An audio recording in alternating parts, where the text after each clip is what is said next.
목요일 아침 이 시각 한 뉴스입니다. 오늘의 첫 번째 기사입니다.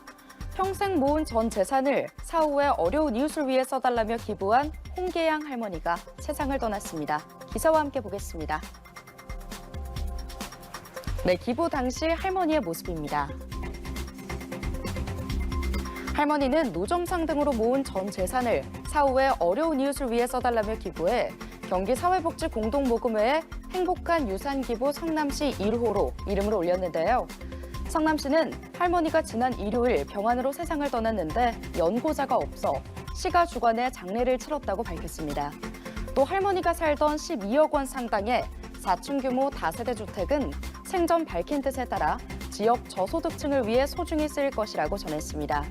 평소 재산을 사회에 기부하겠다던 신념을 갖고 있던 홍 할머니는 2010년 외동딸이 질병으로 세상을 떠나고 2013년 치매를 앓던 배우자가 눈을 감자 유산 기부 절차를 밟기 시작했는데요. 이후에도 성남에서 꾸준히 자원봉사 활동을 했고 2006년에는 사후 장기 기증도 약속했습니다. 할머니가 기부한 유산은 지하철 청소를 하고 공장 노동자로 일하며 반평생이 넘도록 어렵게 모은 재산이어서 지역사회에 잔잔한 감동을 전했습니다. 다음 기사입니다. 스님 복장으로 DJ를 하며 뉴진 스님이라는 별칭으로 활동하는 개그맨 윤성호 씨의 싱가포르 공연이 무산됐습니다. 뉴진 스님의 해외 공연이 막힌 것은 말레이시아에 이어 이번이 두 번째입니다. 기사 열어보겠습니다. 네, 22일 해외 언론에 따르면 싱가포르 내무부 장관은 이날 소셜미디어를 통해 뉴진 스님의 공연이 열리면 조처를 할 것이라고 경찰이 알렸고 클럽 업주가 협조하기로 했다고 밝혔는데요. 이 장관은 뉴진 스님이 승복을 입고 공연하며 가사의 불경 구절을 사용한다며 이는 싱가포르 불교계에 모욕적인 것이며 받아들일 수 없다고 전했습니다. 다음 달 예정된 뉴진 스님의 공연 사실이 알려지자 싱가포르 불교도 연맹은 공연 불허를 촉구했고 경찰 역시 클럽 측에 공공공연의 허가 조건을 준수할 것을 권고했습니다. 공공공연이란 어떤 인종이나 종교, 민족 등에도 모욕적이어서는 안 되며 뉴진 스님의 공연은 이 조건에 위배될 수 있다고 경찰은 설명했습니다.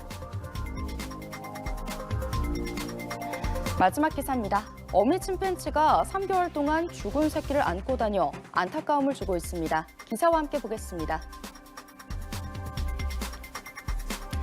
보도에 따르면 스페인 발렌시아에 있는 비오파크 동물원에서 나탈리아라는 이름의 어미 침팬지가 슬픔에 잠긴 채 죽은 새끼의 시신을 100일 가까이 몸에서 떼어내지 않고 있는데요. 약 3개월 전 태어난 나탈리아의 새끼는 세상에 나온 지 며칠 지나지 않아 숨을 거뒀습니다. 인간과 마찬가지로 침팬지도 가까운 이의 죽음을 애도할 수 있으며 이 같은 행동은 과거에도 동물원이나 야생의 침팬지에게서 발견된 적이 있는데요. 하지만 그 기간이 이번처럼 긴 경우는 드문 일로 나탈리아를 면밀히 관찰하고 있다고 동물원 측은 설명했습니다. 인간 유전자의 98%를 공유하는 침팬지는 인간과 비슷한 방식으로 슬픔을 느낀다고 알려져 있는데요. 특히 죽음에 대해 고도로 발달한 인식을 갖고 있다는 연구 결과도 발표된 바 있습니다. 비오파크 동물원장은 사람과 마찬가지로 동물의 애도도 존중돼야 한다고 말했습니다. 지금까지 이 시각 한 뉴스였습니다.